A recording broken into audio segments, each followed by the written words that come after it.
একটি গ্রামে একটি বুড়িমা থাকতো। সেই বুড়িমার শুধু এই গাধাটিই সম্বল। সেই গাধাটিকে দিয়ে মানুষের জিনিসপত্র আনা নেওয়া করতো, তার বিনিময়ে কিছু টাকা পেত।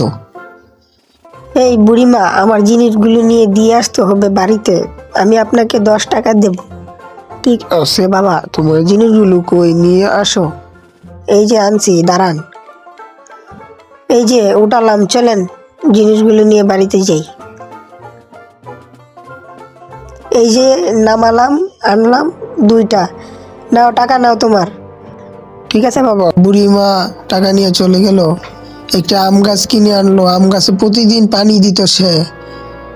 ধীরে ধীরে তার আম গাছটি বড় হতে লাগলো। আম গাছে অনেক আম ধরলো। বড় হয়ে বাচ্চারা তার বাড়িতে এসে আম খেত। সে ভাবলো বাজারে নিয়ে আম বিক্রি করবে। এই কথা ভাবতে ভাবতে সে আম পাড়ছিল। সে বাজারে আম নিয়ে আসলো, এনে বিক্রি করতে লাগলো। তার গাধাটিও তার সাথে ছিল।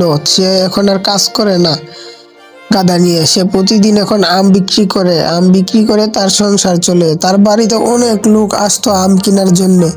তার আর কষ্ট করে কোনো জায়গায় যেতে হতো না। প্রতিদিন লোকেরা আম কিনতে তার বাড়িতেই আসতো।